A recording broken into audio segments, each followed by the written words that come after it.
संस्थापकाय च धर्मस्य सर्वधर्मस्वरूपिणे अवतारवरिष्ठाय रामकृष्णाय ते नमः। जननीं शारदां देवीं रामकृष्णं जगद्गुरुं पादपद्मे तयोः श्रित्वा प्रणमामि मुहुर्मुहुः। नमश्यतिराजाय विवेकानंदसूरये सच्चित्सुखस्वरूपाय स्वामिने तापहारिणे।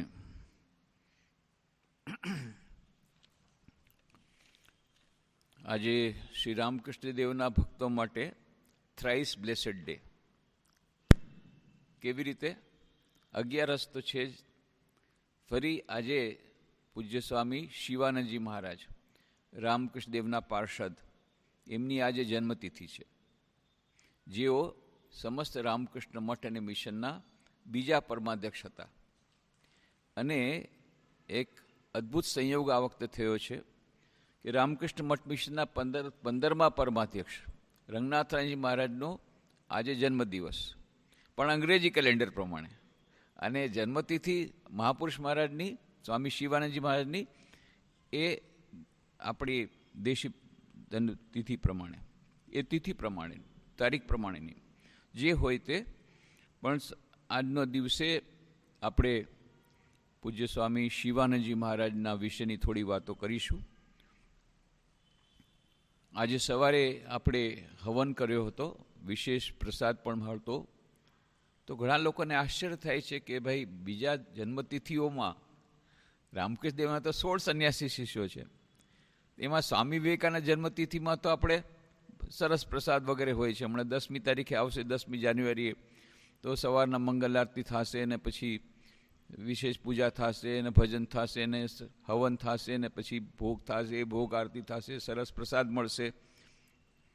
તો બાકીના 15 જે છે એમાં તો સાવ સાદું સીધું હોય છે, કાંઈ પ્રસાદ વગેરે કાંઈ વિશેષ નહીં. સાંજના બસ આરતી પછી થોડા પ્રવચન થઈ જાય. પણ મહાપુરુષ મહારાજ વખતે પાછું આજના દિવસે કેમ હવન થયો, ઘણા લોકોને પ્રશ્ન હોય છે. એનો જવાબ આપું છું સૌથી પહેલાં કે આ બધી જગ્યાએ નથી થતું. માત્ર સ્વામી શિવાનંદજીના જન્મ એમનું સ્થળ છે બારાસત, કલકત્તાની પાસે, ત્યાં થાય છે મોટા પાયે, ત્યાં મોટા પાયે ઉજવણી થાય. પણ આવી બાકી બધી જગ્યાએ જેમ આપણે બાકી બધા જન્મતિથિમાં થાય છે એવી જ રીતે થાય છે.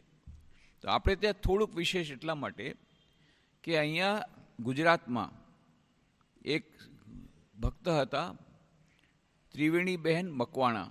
તમારામાંથી કેટલા લોકોએ જોયા હશે એમને, પેટલાદના હતા. એમણે કથામૃત વાંચ્યું. કથામૃતમાં માસ્ટર મહાશયનો ઉલ્લેખ આવે છે, એમના લેખક મહેન્દ્રનાથ ગુપ્તમાં. અને હિમાલયનો પ્રવાસ જે પુસ્તક છે, કાકા સાહેબ કાલેલકર, એ પુસ્તકમાં એમણે માસ્ટર મહાશય મહની સાથે એમની મુલાકાત કરી હતી કલકત્તામાં જઈને. એ બધી વાતો છે, હિમાલયનો પ્રવાસ, કાકા સાહેબ કાલેલકર. એમાંથી એમને માસ્ટર મહાશયની વાતો ખબર પડી. એટલે માસ્ટર મહાશયને મળવા કલકત્તા ગયા. ત્યારે એમની તબિયત બહુ ખરાબ હતી. તેમ છતાં એમને મળ્યા અને કે બ્રહ્મચારિણીજી આપ કેસ કબ આए કલકત્તા? તો બ્રહ્મચારિણીજી કીધું, તો એને માતા સાથે ગયા હતા, બંને મા દીકરી સાથે ગયા હતા. તો ત્રિવેણીબેનના માતાને આશ્ચર્ય થયું કે માસ્ટર મહાશયને કેવી રીતે ખબર પડી કે આ બ્રહ્મચારિણી છે. કારણ કે એમણે પોતે જ નક્કી જ કરી લીધું હતું કે મારે લગ્ન નથી કરવા, અને એમણે વિવાહ નહોતા કર્યા, અને બ્રહ્મચારિણી હતા, સાદા ડ્રેસમાં રહેતા હતા. પણ એ માસ્ટર મહાશય એમને બ્રહ્મચારિણી તરીકે જ સંબોધન કર્યું. અને પછી ત્યાં બેલુ મઠમાં દર્શન કરવા ગયા. ત્યાં કોઈ સંન્યાસીએ કહ્યું કે તમે છેક ગુજરાતથી આવ્યા છો દર્શન કરવા, તો અહીંયા મહાપુરુષ મહારાજ પાસેથી મંત્ર દીક્ષા લઈ લ્યો. તો કે મંત્ર દીક્ષાને મેં કે ખબર નથી કરી. અરે, એ તો તમારું આખું જીવન બદલાઈ જશે. તો આવી રીતે મહાપુરુષ મહારાજ પાસે એમની દીક્ષા પણ થઈ ગઈ. એમના મહાસમાધિના 1 કે 2 વર્ષ પહેલાં જ એમની દીક્ષા થઈ ગઈ. પછી તો એમની સાથે મુલાકાત ન થઈ. પણ મહાપુરુષ મહારાજ જન્મતિથિના દિવસે એ લગભગ આજથી સમજ જાઓ કે 40-45 વર્ષોથી પહેલાંની વાત કહું છું. એના કેટલા પહેલાંથી અમને શરૂ કર્યું છે ખબર નથી, પણ રાજકોટ આશ્રમમાં તેઓ દર વર્ષે આવે, 3 દિવસ ગેસ્ટ હાઉસમાં રહે. ક્યારે? મહાપુરુષમાંની જન્મતિથિ હોય ત્યારે. આ એમનો નિયમ હતો. અને 1987માં જ્યારે આવ્યા હતા ત્યારે એમણે, એ શિક્ષિકા હતા, જે કંઈ બચત હતી પોતાની એ બધી બચત રામકૃષ્ણ આશ્રમ રાજકોટને આપી દીધી એનું ઇન્ડાવમેન્ટ કરવા માટે, કે એ ઇન્ડાવમેન્ટમાંથી એક વ્યાજ નીકળે, એમાંથી મારા ગુરુદેવની જન્મતિથિ સારી રીતે ઉજવાય. એટલે 1987થી આ હવન શરૂ થયો રાજકોટમાં. કારણ કે વ્યાજ, જોકે હવે તો એ વ્યાજ બહુ ઓછું છે, ત્યારના વખતનો એમાઉન્ટ તો આજના એમાઉન્ટમાં કંઈ નથી, પણ વાત એમ છે કે પોતાના ગુરુ પ્રત્યે કેવી શ્રદ્ધા કે જે કંઈ બચત હતી શિક્ષિકા તરીકેની પૂરી બચત એમણે રિટાયરમેન્ટ પછી એ બધી બચત અહીંયા આપી દીધી અને એના વ્યાજમાંથી આપણે આ જન્મતિથિ આપણે ઉજવીએ છીએ. તો એ ત્રિવેણીબેન મકવાણા 93 વર્ષની ઉંમરે, લગભગ 15-20 વર્ષ પહેલાં એમણે પોતાનો દેહ છોડ્યો. ત્યાં સુધી બહુ અશક્ત હતા, તેમ છતાં જ્યાં સુધી સશક્ત હતા ત્યાં સુધી આવ્યા. 1 જ વર્ષ નથી આવ્યા અને એના થોડા દિવસ પછી જ એમનું મૃત્યુ થયું. એટલે જ્યાં સુધી જીવતા હતા ત્યાં સુધી દર વર્ષે અહીંયા આવતા. તો એ આ બેકગ્રાઉન્ડ છે. તો આપણે મહાપુરુષ મહારાજજીનું સંક્ષિપ્ત જીવન અત્યંત સંક્ષેપમાં જોઈએ તો બધાને ખબર જ છે, તેમ છતાં આજના દિવસે સ્મરણ કરીએ કે જેમ મહાપુરુષ મહારાજનું આપણે કહ્યું, સ્વામી શિવાનંદજી મહારાજનો જન્મ 16મી નવેમ્બર 1854ના રોજ, 1854 એટલે સ્વામી વિવેકાનંદ કરતાં 9 વર્ષ મોટા હતા, એટલે સ્વામી વિવેકાનંદ તારકદા કહીને બોલાવતા. એકાદશીને દિવસે, કારતક કૃષ્ણ એકાદશી, ગુરુવારે સવારે 11:10 થયો હતો. અને બારાસત, કલકત્તાની પાસેનું ગામડું છે, એમાં પિતાનું નામ રામકનાઈ ઘોષાલ. એ રામકનાઈ ઘોષાલ શ્રી રામકૃષ્ણદેવના સંપર્કમાં કેવી રીતે આવ્યા? કારણ કે એ વકીલ હતા અને રાણી રાસમણીએ એમને વકીલ તરીકે નિમ્યા હતા પોતાની સ્ટેટ માટે, એટલે એમને દક્ષિણેશ્વર જવું પડતું. અને આવી રીતે રામકૃષ્ણદેવના સંપર્કમાં એમના પિતાજી આવ્યા હતા. અને પિતાનું નામ રામકનાઈ ઘોષાલ, માતાનું નામ વામાસુંદરી. એ ખરેખર સુંદર હતા અને ખૂબ જ ધર્મનિષ્ઠ હતા.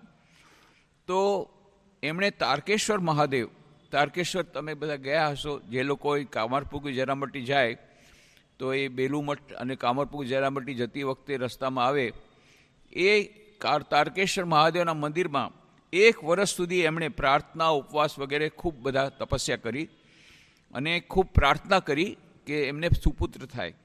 અને એમને તારકનાથ મહાદેવે દર્શન આપીને કહ્યું કે તને પુત્ર થશે, તારી ભક્તિથી હું પ્રસન્ન થયો છું. એના પછી એ પુત્રનો જન્મ થયો, એટલે એનું નામ આપવામાં આવ્યું તારકનાથ, કારણ કે તારકેશ્વર મહાદેવની પ્રસાદી, એટલે એ તારકનાથ ઘોષાલ એમનું નામ થયું. અને આવી રીતે એક, જેવી રીતે સ્વામી વિવેકાનંદનું પણ જેમ છે કે ભુવનેશ્વરી દેવી વીરેશ્વર શિવની પૂજા કરી અને એમને મહાદેવે દર્શન આપ્યા, એમ આમાં પણ એવું જ છે. મહાદેવે દર્શન આપીને કહ્યું કે તને પુત્ર થશે, અને પછી આવી રીતે આવ્યા. અને એટલા જ માટે ત્યાં સ્વામી વિવેકાનંદનું બચપણનું નામ પણ વીરેશ્વર રાખવામાં આવ્યું હતું, વીરેશ્વર મહાદેવના કારણે. વીરેશ્વરમાંથી બિલેશ્વર થયું, બિલેશ્વરમાંથી બિલે થયું નાનપણનું નામ. એવી જ રીતે અહીંયા તારકનાથ રાખવામાં આવ્યું હતું. અને એમના પિતા ભલે વકીલ હતા પણ બહુ મોટા દેવી ભક્ત હતા અને તંત્ર મત પ્રમાણે બહુ સાધના કરતા. શ્રી રામકૃષ્ણદેવ જ્યારે બહુ સાધના કરતા હતા ત્યારે એમના દેહમાં આખો અંગદાહ થઈ ગયો. અંગદાહ જ્યારે બળતરા થાય આખા શરીરમાં, એવી જાતની અવસ્થા આવી ગઈ હતી. ત્યારે કોઈ પ્રકારે કોઈ ઉપાય નહોતો સૂચતો. જ્યારે આને ખબર પડી, રામકનાઈ ઘોષાલ એ તંત્ર જાણતા હતા, એ આવ્યા, એમણે કવચ બનાવ્યું તંત્રમત પ્રમાણે. અને આ જે કવચ એટલે કે ઈષ્ટ કવચ બનાવ્યું, તાવીજ જેને કહેવાય છે, પહેરવા માટે. અને એના પછી શ્રી રામકૃષ્ણ દેવનો ગાત્રદેહ ઓછો થઈ ગયો. આ તો બહુ પહેલાંની વાત છે. તારકનાથ જ્યારે રામકૃષ્ણદેવ પાસે ગયા પછીની વાત છે. ત્યારે એમણે કહ્યું, તારા પિતાશ્રી કોણ છે? કે હું કોઈને પૂછતો નથી, પણ તને પૂછવાની ઈચ્છા થાય છે. ત્યારે કહ્યું, હું આવી રીતે રામકનાઈ ઘોષાલનો પુત્ર છું. હા, હવે હું સમજો કેમ જગદંબા મને કહે છે. હું તો કોઈ છોકરાને પૂછતો નથી તારા પરિવાર વિશે, તારા વિશે પૂછ્યું, કારણ કે તારા પિતાજીએ મને આ ઈષ્ટ કવચ આપ્યો હતો, અને મારો આ જે દાહ હતો, અંગદાહ, એ શમી ગયો હતો.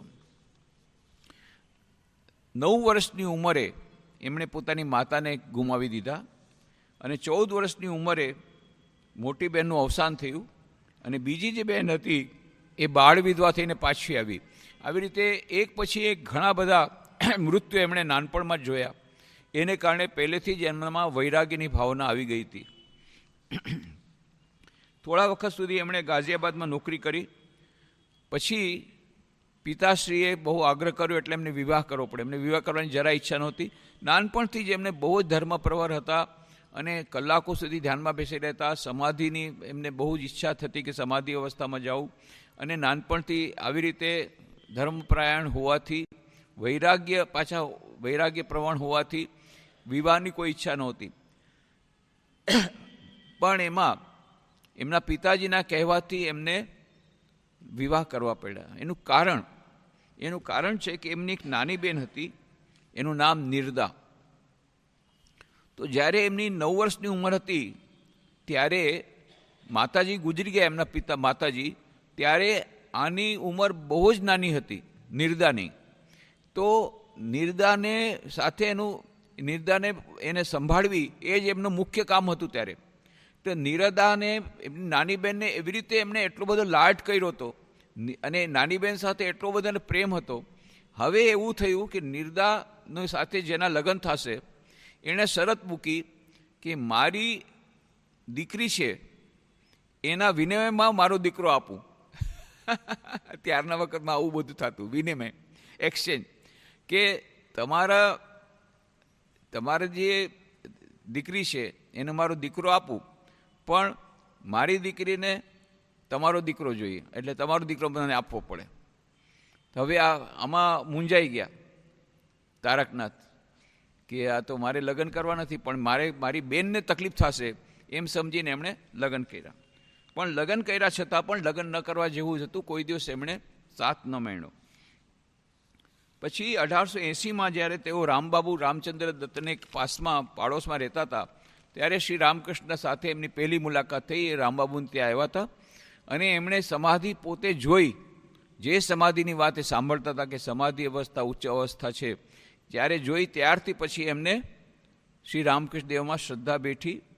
અને ત્રીજા દર્શન વખતે શ્રી રામકૃષ્ણદેવે એમને દિવ્ય અનુભૂતિ કરાવી. એના પછી તો તેઓ એકદમ બની ગયા, ભક્ત બની ગયા. અને રોમા રોરાને પણ એમણે લખ્યું હતું તારકનાથે, સ્વામી શિવાનંદજી મહારાજે, કે ઈશ્વરની કૃપાથી કે ભલે મેં વિવાહ કર્યા હતા, પણ મેં પવિત્ર જીવન જીવ્યો છું, ને કોઈ દિવસ એમની સાથે હું રહ્યો નથી. અને રોમા રોરાને એમણે લખ્યું હતું.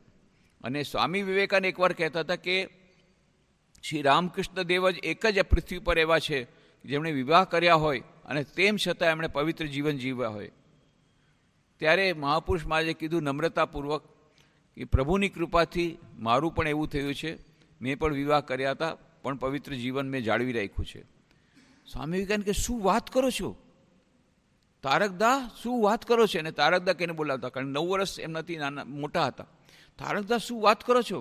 તો તમે મહાપુરુષ છો. બસ એ વખતથી ત્યારે મહાપુરુષ એમને પદવી લાગી ગઈ. એટલે રામકૃષ્ણ મઠ મિશનના અંતર્ગત જેટલા સંન્યાસીઓ બ્રહ્મચારી એકબીજા વિશે જ્યારે વાત કરે ત્યારે શિવાનંદજી ન બોલે, મહાપુરુષ મહારાજ બોલે, કારણ કે સ્વામી વિવેકાનંદે આ ટાઇટલ એમને આપ્યું હતું.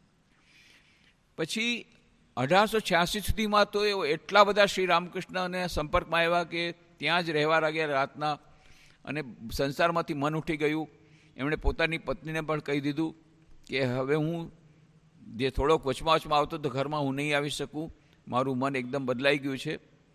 પણ અને આ હજી તો વાત કરીને થોડા દિવસમાં તો એમને તબિયત ખરાબ થઈ ગઈ, અને પછી એ ગુજરી ગયા, એમના પત્ની. 1886માં. એટલે હવે સાવ મુક્ત થઈ ગયા મહાપુરુષમાં. પછી કાશીપુરના બગીચામાં જ્યારે ગયા ત્યારે એમનું કોઈ હતું જ નહીં, પત્ની પણ ગુજરી ગઈ હતી અને કોઈ વિવાહ તો કરવા ખાતર કર્યા હતા, બાળકો તો હતા જ નહીં. કાશીપુરમાં રામકૃષ્ણદેવની સેવામાં લાગી ગયા અને પછી રામકૃષ્ણદેવની મહાસમાધિ પછી એમના માટે કોઈ જવા માટે કોઈ ઘર નહોતું, એટલે એમના માટે અને બધા માટે બીજા લાટુવરે 2-3 જણા માટે થઈને કે હવે એ લોકો ક્યાં જાય, બાકી બધા તો પોતાને ઘરે ગયા. એટલા માટે પછી વરાનગર મઠનું ભાડાનું મકાન લેવું પડ્યું. જે હોય તે, જ્યારે કાશીપુરમાં હતા ત્યારે એક અદ્ભુત ઘટના ઘટી. અદ્ભુત ઘટના ઘટી એ માન્યમાં ના આવે એવું. એ લોકો ત્યારે શું હતું કે એક જ મચ્છરદાની ત્યારે મચ્છરદાની વગર બંગાળમાં ચાલે નહીં. અહીંયા લોકો તો આપણે મચ્છરદાની નથી વ્યવહાર કરતા, ગુજરાતમાં ઘણા લોકો ગમે એવા ગરીબ હશે મચ્છરદાની તો જોઈએ જ, કારણ કે ત્યાં મલેરિયાનો બહુ પ્રકોપ. એ વખતની વાત કરું છું. આજે પણ મચ્છરદાની તો બંગાળમાં સૌથી પહેલાં કે મચ્છરદાની, પછી બાકી બધું. બંગાળમાં દરેક ઘરમાં મચ્છરદાની જોઈએ જ. એના મચ્છરો પણ એવા છે બંગાળના, ને એટલી બધી બીમારી થાય એટલા માટે ત્યાં તો મચ્છરદાની જોઈએ જ. તો એક મોટી મચ્છરદાની, ત્યારે તો દિવસો ગરીબીમાં વિતાવવું હતું, પૈસા તો હતા નહીં એટલા બધા, એટલે કાશીપુરના બગીચામાં એક મોટી મચ્છરદાનીની અંદર આ બધા યુવકો જે રામકૃષ્ણદેવની સેવામાં હતા, ગળામાં કેન્સર થયું હતું ત્યારે ખસેડવામાં આવ્યા હતા. એમાં સ્વામી શિવાનંદ, સ્વામી વિવેકાનંદ, આ બધા એક સાથે સૂતા એક જ મચ્છરદાનીની અંદર. એકવાર રાતના એમણે ઉઠીને જોયું કે ચારે તરફ પ્રકાશ છે. વાત શું છે? તો જોયું સ્વામી વિવેકાનંદ જ્યાં સૂતા હતા ત્યાં સ્વામી વિવેકાનંદ નથી, અને બહાર નાના નાના શિવજીની મૂર્તિ છે અને એમાંથી પ્રકાશ નીકળી રહ્યો છે. એમને તો વિચિત્ર લાગ્યું. પછી તો ઊંઘ જ નહોતી, આખી રાત એમાં જ ગઈ કે આ શું વાત છે.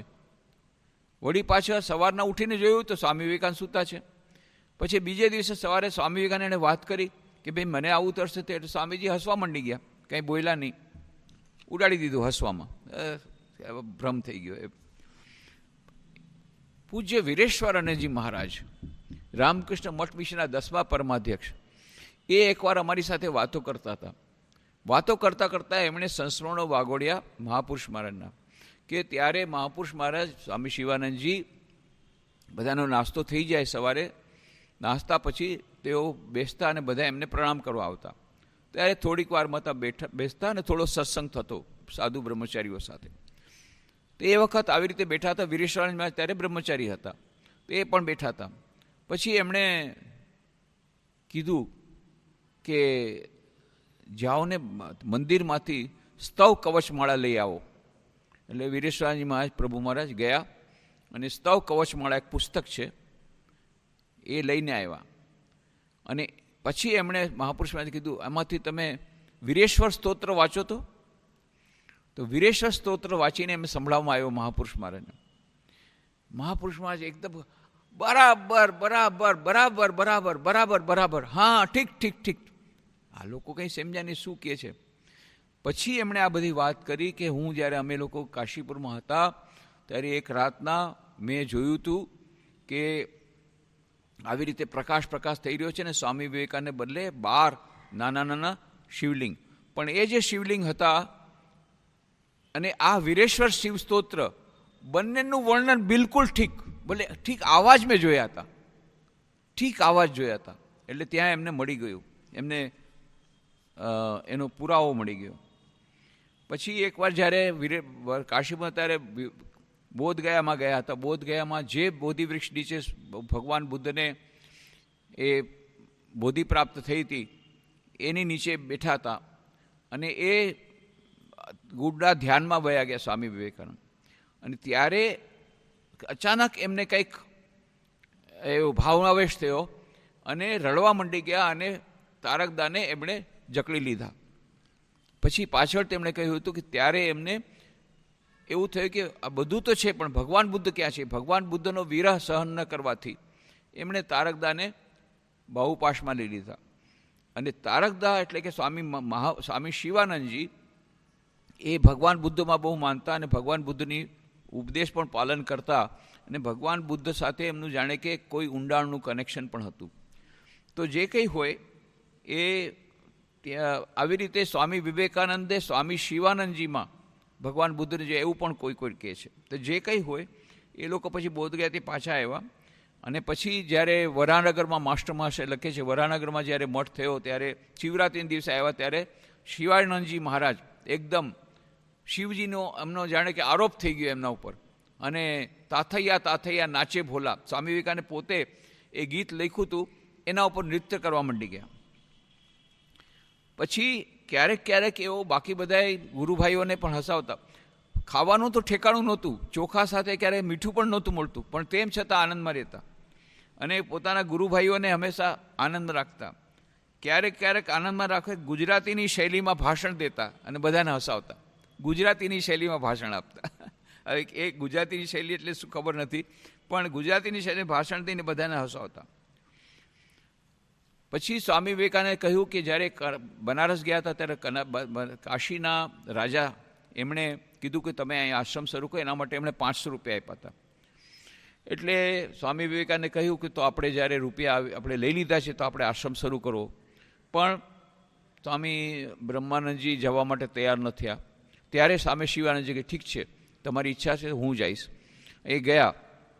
એમની પણ ઈચ્છા નહોતી, કારણ કે સ્વામી વિવેકાનંદની તબિયત સારી નહોતી એટલે એમને છોડવા માગતા નહોતા. તેમ છતાં એમની આજ્ઞાનું પાલન કરવા ગયા અને જે થવાનું તે જ થયું.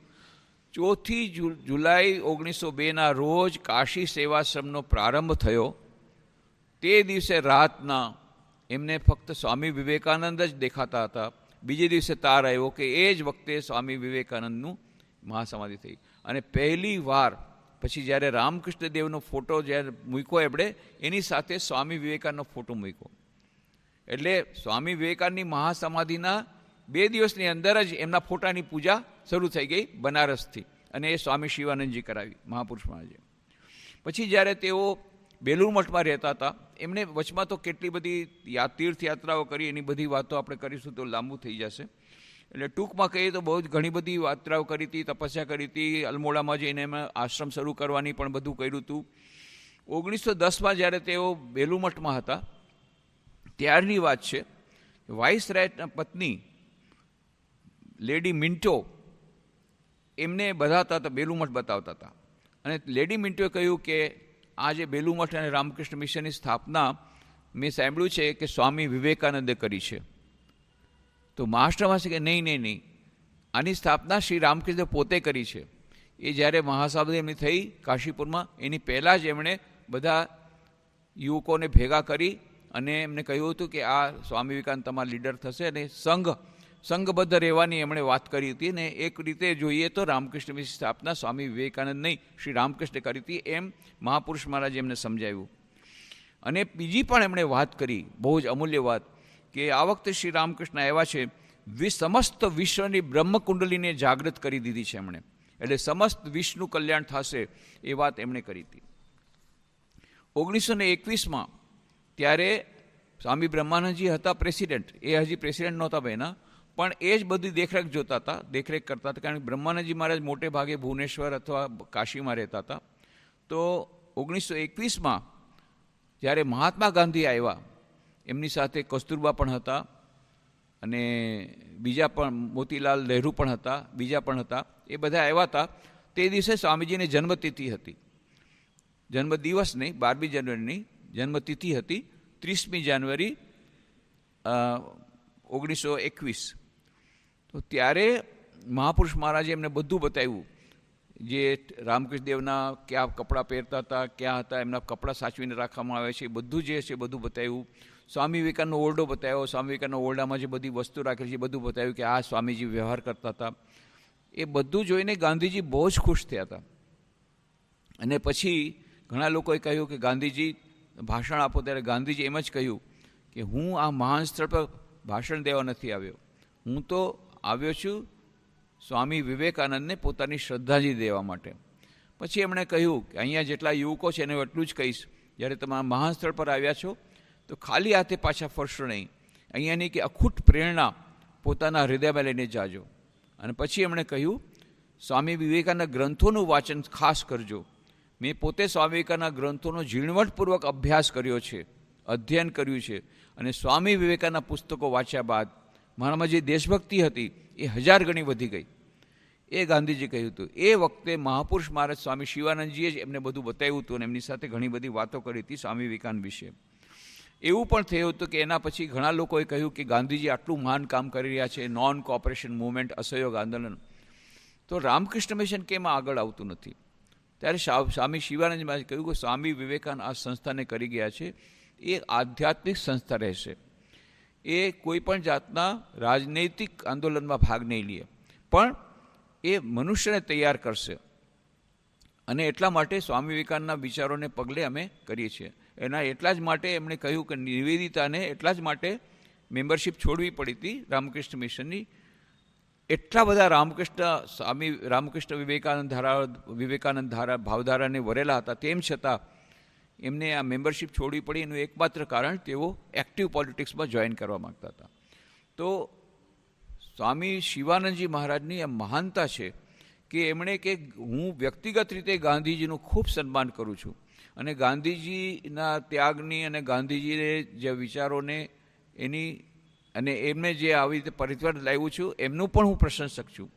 પણ સંસ્થા તરીકે રામકૃષ્ણ મિશન એ સંસ્થા તરીકે રાજનીતિથી દૂર રહેશે એવું સ્વામી વિવેકાનંદ કહે છે, અને એને આપણે જાળવી રાખવું પડશે. 1 મે 1922ના રોજ સ્વામી શિવાનંદજી મહારાજ સમસ્ત રામકૃષ્ણ મઠ મિશનના પરમાધ્યક્ષ બન્યા. બીજા પરમાધ્યક્ષ, પહેલા પરમાધ્યક્ષ સ્વામી બ્રહ્માનંદજી હતા 1898થી લઈ અને 1922 સુધી, અને બીજા પરમાધ્યક્ષ બન્યા. અને એમની પરમાધ્યક્ષપણે ઘણું બધું રામકૃષ્ણ મઠ મિશનનું ઘણું બધું એ એક્સપાન્શન થયું, ઘણી બધી એક્ટિવિટીઝ વધી, અને પોતે ઘણી જગ્યાએ ગયા. નાગપુરમાં આશ્રમ શરૂ કર્યો, મુંબઈમાં આશ્રમ શરૂ કર્યો, ઘણી જગ્યાએ મંત્ર દીક્ષા આપી, ઉટાકમણમાં ઊટીનો આશ્રમ શરૂ કર્યો, એમાં પણ એમનું બહુ મોટું યોગદાન છે. આવી રીતે ઘણી જગ્યાએ તેઓ ગયા અને પ્રેરિત કર્યા. 1926માં એક મોટું કન્વેન્શન થયું હતું. બીજું કન્વેન્શન 1980માં થયું હતું. એમાં ઘણા લોકો તમે લોકો ગયા હશો. બહુ મોટું કન્વેન્શન થયું હતું 1980માં, જેમાં 10,000 ડેલિગેટ્સ આખા વિશ્વમાંથી આવ્યા હતા. પણ 1926માં ભલે નાના પાયે હતું, પણ એમાં પણ વિશ્વના બધા સંન્યાસીઓ અને ઘણા બધા ભક્તો આવ્યા હતા. એ પ્રેસિડેન્શિયલ સ્પીચ સ્વામી શિવાનંદજી મહારાજ, એમની તો ત્યારે તબિયત એટલી સારી નહોતી, તેમ છતાં પ્રેસિડેન્શિયલ સ્પીચ તો જ્યારે આપવી પડે તો સ્વામી શિવાનંદજી મહારાજે ના બદલે કોઈકે સ્પીચ આપી. તો કોઈ સ્પીચ આપતા હતા, પ્રેસિડેન્શિયલ સ્પીચ આપતા હતા, અને પ્રેસિડેન્ટ કોણ હતા? સ્વામી શિવાનંદજી મહારાજ. મોટી મેદની છે બેલુર મઠમાં, અને પ્રેસિડેન્શિયલ સ્પીચ ચાલી રહી છે. એમાં એક વાત આવી એવી કે સ્વામી શિવાનંદજી એકદમ તાળી વગાડવા, વાહ બેસ્ટ બોલે છે, બેસ્ટ બોલે છે. પોતે તાળી વગાડવા માંડી. પછી કોઈકે કીધું કાનમાં, પણ મહારાજ આ પોતાની સ્પીચ છે, પોતે વાળેલી ન વગાડાય, તમારી પોતાની સ્પીચ છે અને તમે પોતે તાળી વગાડો છો. અને એટલા સરળ કે આમી કી જાની બાપુ, દિનેશ લીખે છે વસંત પોળશે আর আমি તાલી દીધી. એટલે દિનેશે લખ્યું છે અને વસંત વાંચે છે અને હું તાળી આપું છું. મારે આમાં કંઈ ખબર ન પડે. એની સ્પીચ છે કે લખી છે કોણે? દિનેશ મહારાજ, એટલે સ્વામી નિખિલાનંદજી. એ જોઈન કરતા પહેલાં રામકૃષ્ણ સંન્યાસી બનતા પહેલાં જર્નલિસ્ટ હતા, એટલે એમની લેંગ્વેજ બહુ સારી છે. રામકૃષ્ણ કથામૃતનું ટ્રાન્સલેશન અંગ્રેજીમાં એમણે કર્યું છે, the gospel of Shri Ramakrishna. તો એ ગોસ્પેલ ઓફ શ્રી રામકૃષ્ણના જે ટ્રાન્સલેટર સ્વામી નિખિલાનંદજી, એમણે આ સ્પીચ લખી હતી. અને વસંત એટલે કે વસંત મહારાજ એટલે કે સ્વામી પરમાનંદજી, એ પણ અમેરિકાથી આવ્યા હતા, નિખિલાનંદજી પણ અમેરિકાથી આવ્યા હતા. એ વાંચીને સંભળાવતા હતા. તો એમણે શું કહ્યું કે દિનેશ લીખે છે વસંત પોળશે આમી તાલી દીધી છે. કે દિનેશ એટલે કે નિખિલાનંદજીએ લખ્યું છે મારું પ્રવચન, વાંચ્યું છે કોણે? વાંચી રહ્યા છે કોણ? પરમાનંદજી. તો હું તાળી આપું છું. પોતે એટલા સરળ બોલી પણ ગયા કે મારી આમાં કોઈ ક્રેડિટ નથી. પણ એ બહુ સરસ સ્પીચ હતી. ખરેખર એ 1926નું આપણે કન્વેન્શનનો રિપોર્ટ વાંચીએ, એમાં એક વાક્ય આપે છે, એમ લાગે કે આ સ્વામી વિવેકાનંદનું વાક્ય છે. એટલું પાવરફુલ વાક્ય કે જેમાં એવી વાત છે કે તમે તો માત્ર એક ઇન્સ્ટ્રુમેન્ટ છો, આપણે બધા ઇન્સ્ટ્રુમેન્ટ છીએ અને ખરેખર તો ઈશ્વર જેમ ચલાવે છે એમ આપણે ચાલીએ છીએ. એવી જાતની શરણાગતિનો ભાવ આપણે રાખવો જોઈએ. એવી વાત, બહુ સરસ વાત સ્વામી શિવાનંદજી ત્યાં પ્રેસિડેન્ટ સ્પીચમાં હતી. 25મી એપ્રિલ 1933ના રોજ એમને તબિયત તો ખરાબ હતી જ, પણ એમને પક્ષઘાત થઈ ગયો. એટલે કે એમનું જમણું અંગ સાવ એકદમ પેરાલિસિસ થઈ ગયો. લકવો જેને આપણે કહીએ છીએ, લકવો મારી ગયો. પૂરો જમણો હિસ્સો આખો શરીરનો. અને એમની વાચા પણ બંધ થઈ ગઈ.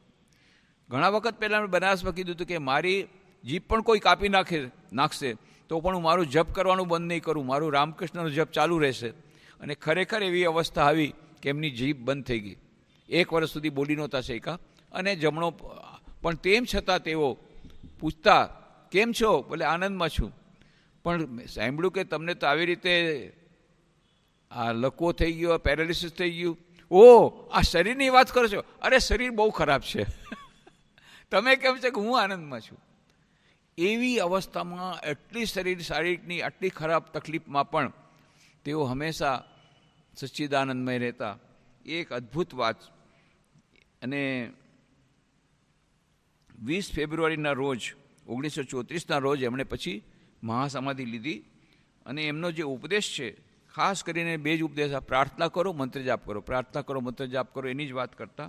શરણાગતિનો ઉપદેશ આપતા કે શરણાગત થાઓ, શરણાગત થાઓ. એમની મહાસમાધિની પહેલાં એક ઘટના ઘટી, મહત્ત્વની ઘટના. એની વાત હું સૌથી પહેલી વાર કરી રહ્યો છું.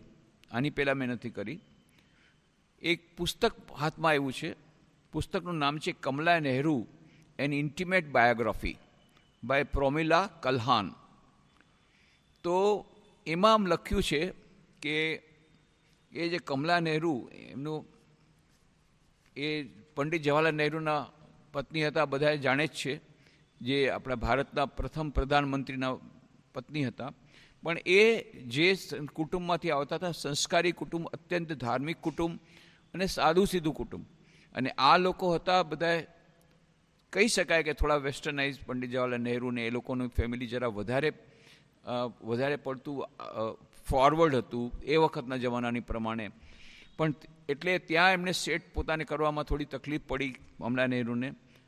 જે કંઈ હોય, પણ એ ગાંધીજીને પ્રતિ પ્રેમ હતો અને નોન કોઓપરેટિવ મુવમેન્ટમાં ભાગ લેતા, હંમેશા ખાદી પહેરતા, ખૂબ જ સાદા ડ્રેસમાં રહેતા. અને પણ એ ભગવાનની પ્રાપ્તિ માટે એટલા બધા વ્યાકુળ થઈ ગયા કે એમને ક્યાંયથી પણ સમાધાન મળતું નહોતું કે હું ક્યાં જાઉં.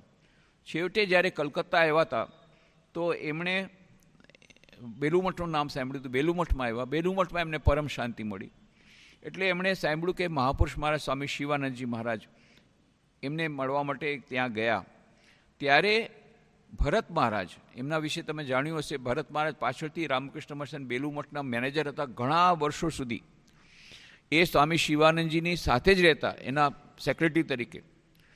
તો એ ત્યારે તો બહુ જ યંગ હતા ભરત મહારાજ. એ મા શારદાના શિષ્ય હતા, મહાપુરુષના શિષ્ય નહોતા. મંત્ર દીક્ષા એમણે મા શારદા જ પાસે લીધી હતી, પણ એ મહાપુરુષ મહારાજની સાથે રહેતા. ત્યારે જે કમલા નહેરુ આવ્યા ત્યારે એમણે મહાપુરુષ મહારાજની તબિયત જોઈ. 1932ની વાત છે. તો 1932માં જ્યારે એમણે તબિયત જોઈ બેલુમઠમાં, તો એમને એટલું બધું ખરાબ લાગ્યું કે આમની આવી તબિયતમાં મારે એમને હેરાન ન કરવા જોઈએ.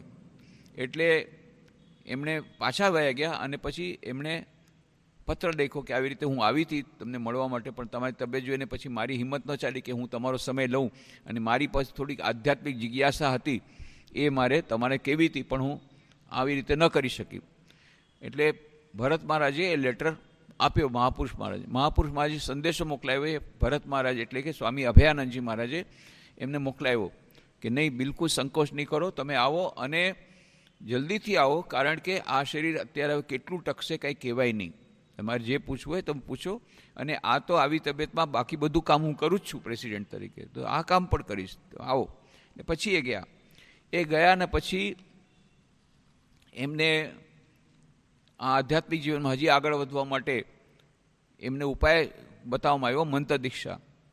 એટલે એમણે અભયાનંદજીને કીધું કે તમે મારા ઘરે આવો. એમના ઘરે ગયા ત્યારે એમણે ખાસ પૂછ્યું કે મારે મંત્ર દીક્ષા લેવાની ઈચ્છા છે, પણ એમાં શું શું નિયમ છે મને ખબર નથી, કોઈ નિયમ હું ન પાડી શકું? તો કે આમાં કોઈ એવું કંઈ એટલા એવા નિયમ નથી કડક કે તમે ન પાડી શકો. એની બધી ડિટેલ્સ આપી મંત્ર દીક્ષામાં શું થાય. એટલે બીજે જ દિવસે પછી એમની મંત્ર દીક્ષા થઈ ગઈ બેલુર મઠમાં કમલા નહેરુની. અને પછી એમણે જ્યારે એ ત્યાં અલ્હાબાદમાં હતા આનંદ ભવનમાં, ત્યાંથી પત્ર લખ્યો એમને પત્રો, ઘણા બધા પત્રો લખ્યા છે સ્વામી અભયાનંદજી. બધા પત્રો આ પુસ્તકમાં છે. એમાં 20 ફેબ્રુઆરી 1934નો જે લેટર છે એમાં થોડા અંશો એવા છે. આનંદ ભવનમાંથી 20 ફેબ્રુઆરી 1934ના એમણે લખ્યો છે લેટર, એટલે દીક્ષાના થોડા દિવસ પછી. શું લખે છે? Guru Maharaj can not leave me and go away. બહુ તબિયત ખરાબ હતી ત્યારે, 1934ની વાત છે.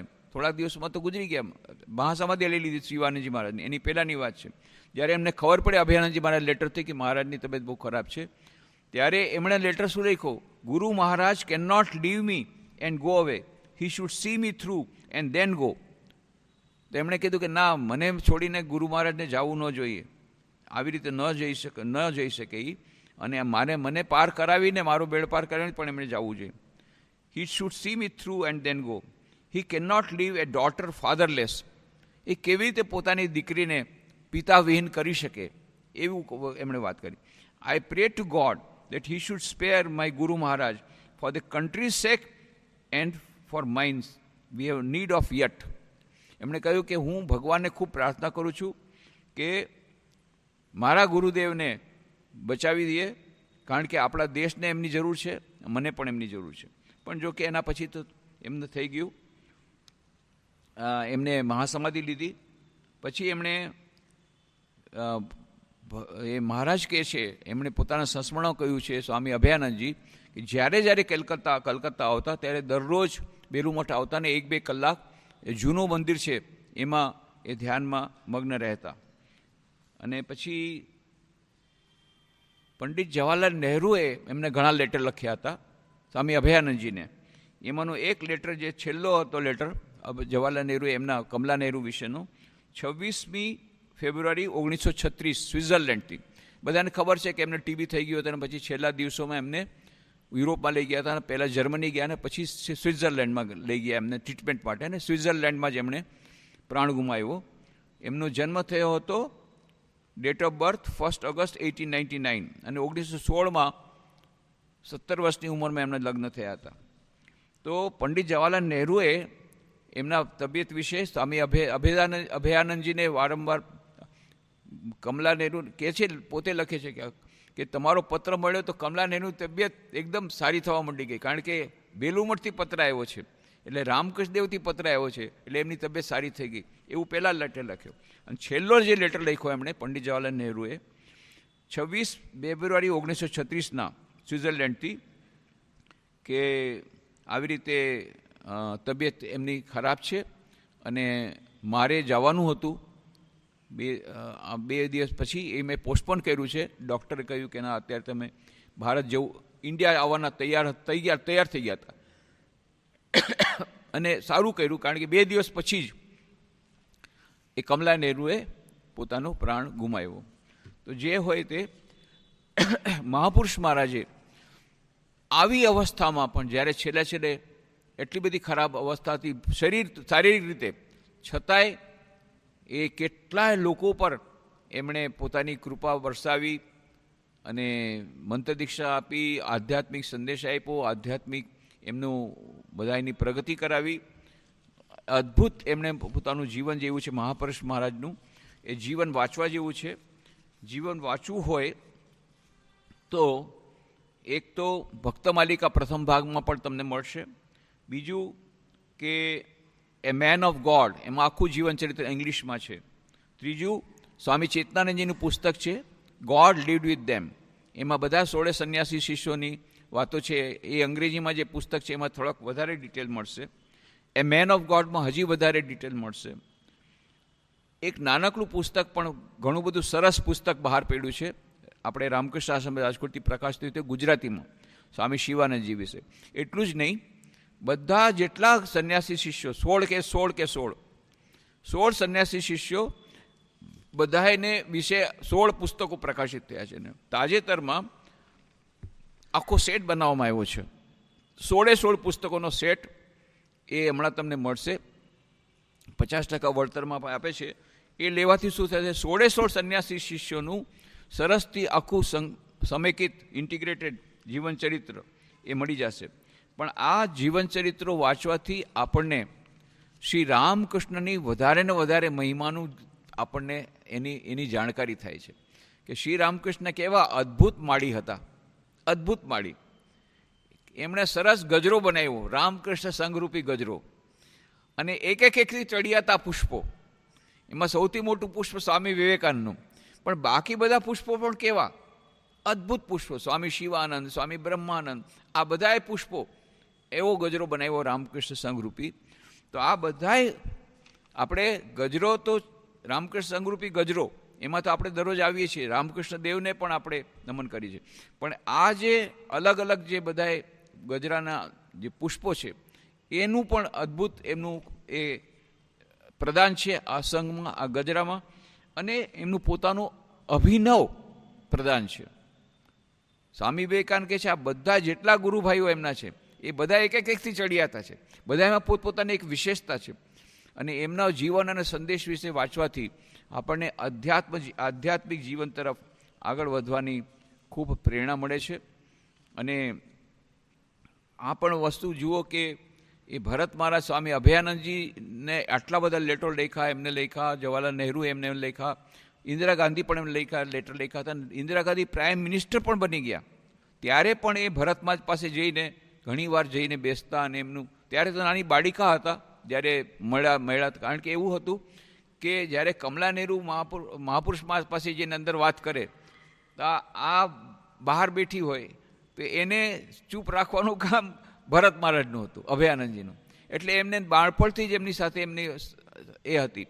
પણ એમની સાથે પછી પાછળ ભાઈ જઈને પણ જ્યારે એમને બહુ દુઃખ થતું, ઘણી બધી વસ્તુ આવતી, ત્યારે ત્યાં જઈને શાંતિ મેળવતા.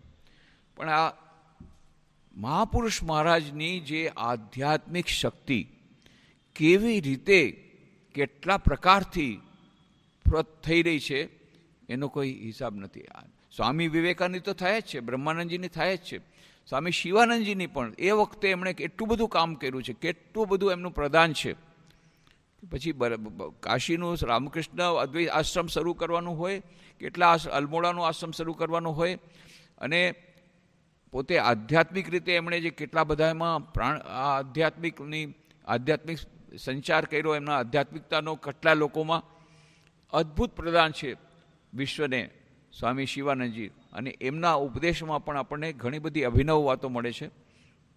આજના દિવસે સ્વામી શિવાનંદજી મહારાજના ચરણોમાં પ્રણામ કરીએ, અને ભગવાન શ્રી રામકૃષ્ણ મહા શારદાજી સ્વામી વિવેકાનંદ ચરણોમાં પ્રણામ કરીએ, અને સ્વામી શિવાનંદજી મહારાજના ચરણોમાં પ્રણામ કરીને પ્રાર્થના કરીએ કે એમણે જે ઉપદેશ આપ્યો છે આધ્યાત્મ જીવનમાં વધારવા માટે, શરણાગતિનો ભાવ કેળવો, પ્રાર્થના જ કરતા રહો, મંત્ર જાપ કરતા રહો, આ બધું આધ્યાત્મિક જે એમનો સંદેશો છે એ આપણા જીવનમાં, પોતાના જીવનમાં એનું આચરણ કરી અને આપણે મનુષ્ય જીવન સાર્થક કરી શકીએ એવી પ્રાર્થના એમના ચરણોમાં અને ભગવાન શ્રી રામકૃષ્ણ શારદા દેવી સ્વામી વિવેકાનંદ ચરણોમાં કરી અને આપણે અહીંયા વિરમીએ.